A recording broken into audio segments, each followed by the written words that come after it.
Ciao ragazzi, oggi vi porto in un luogo magico, nel cuore, in senso letterale, della Lessinia. Questa è la grotta di Monte Capriolo, a Roverè 1000. Un luogo fantastico, un luogo magico che non è aperto da tantissimo tempo al pubblico.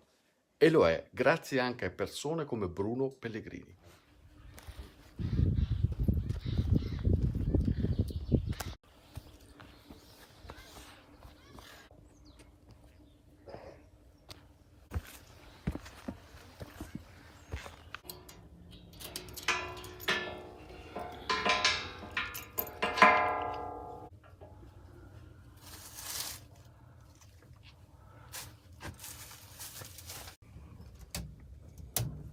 Quando si è scoperta l'esistenza di questa grotta?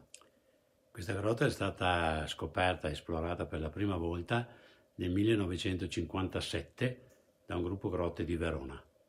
E poi quando è stata resa fruibile al pubblico? Fruibile al pubblico ufficialmente nel 1972, però qualche anno prima il professor Perrin aveva già attrezzato la grotta per la visita al pubblico. Lei c'era nel 72, vero? È stato lei uno dei fautori dell'apertura. Nel 72 io e alcuni soci del mio gruppo, il gruppo Amici della Montagna di Verona, hanno partecipato attivamente alla realizzazione delle strutture per rendere turistica la grotta. Qual è l'unicità della grotta di Monte Capriolo? Città che è un gioiello della Lessinia.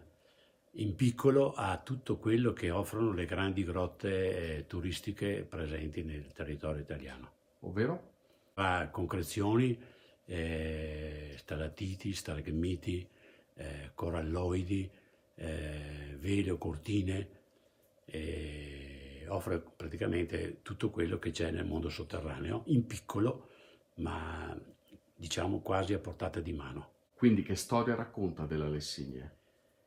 È una storia geologica che documenta la creazione di questi ambienti sotterranei che risalgono a circa 60-65 milioni di anni fa, quando sono emersi i fondali marini, e da quel periodo in poi le acque meteoriche hanno iniziato a scavare e a creare questi ambienti sotterranei. Voi avete anche scoperto la vita della fauna della grotta, perché c'è una vita faunistica, vero? Sicuramente in questi ambienti, malgrado che sono degli ambienti estremi, dove il sole non arriva mai, quindi non c'è mai la luce, ci sono dei piccoli animali che si sono adeguati a vivere in questo ambiente estremo. Ad esempio abbiamo dei pseudoscorpioni, un esemplare di pseudoscorpione, il Chthonius lessiniensis, mi pare che si chiami, adesso non sono sicuro, è stato trovato per la prima volta in questa grotta. Il proteo è un animale che è l'animale tipico del mondo sotterraneo, chiaramente non vive nelle grotte della Lessinia perché è un animale che per vivere ha bisogno di un corso d'acqua, vive nei corsi d'acqua sotterranei. Il suo habitat naturale sono le grotte del Carso Triestino, dell'Istria e della Dalmazia, dove ha proprio il suo habitat naturale. In questa grotta da alcuni anni c'è un esemplare di proteo che viene dal Carso Triestino e prima di arrivare in questa grotta era in un laboratorio di biospeleologia sotterranea a Verona. Senta Bruno, siamo nel cuore della Lessinia, in senso letterale, perché siamo dentro. Esatto. Cosa si sente ad essere qui in mezzo a un milione di storie? È una sensazione, penso, unica, in quanto ti trovi dentro in un ambiente, in un habitat che per creare questo habitat ci sono voluti milioni di anni ed è diciamo che può essere paragonato a un santuario dove veramente lo speleologo si trova nel suo ambiente naturale, quindi si trova veramente a suo agio. Comunque è aperta al pubblico la grotta, no? La grotta sì, è aperta al pubblico dal metà giugno fino ai primi di settembre, tutti i sabati pomeriggio e le domeniche pomeriggio. Con quale spirito si deve entrare in luoghi come questo?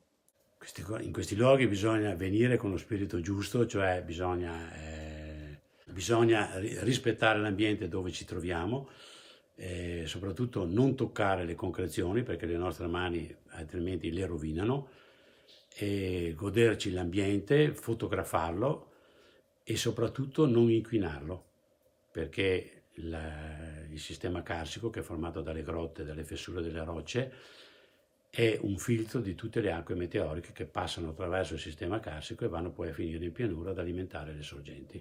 Cosa prova lei ogni volta che entra qui dentro? Eh, ritorno giovane, torno indietro negli anni, quando ero molto più giovane e ho vissuto questa realtà. E voi non ci crederete, ma anche in questa grotta c'è un aspetto gastronomico. Si vede che Bruno sapeva che sarei venuto a trovarlo. Vero che è la pancetta? Esatto, qua Era proprio questa? possiamo vedere una fetta di pancetta e quindi possiamo fare una bella matriciana. Grazie, grazie davvero Bruno, anche per questo finale inatteso, vero? Ma molto gradito. Ottimo. Ragazzi, se Buonissimo. volete fare un salto a visitare queste grotte, prima andate sul sito, prenotatevi, magari chiedete di Bruno così vi prepara la matriciana. Esatto. E mi raccomando, se entrate qui dentro, rispetto. Rispetto assoluto. Ciao ragazzi, alla prossima cantierata. Grazie a tutti.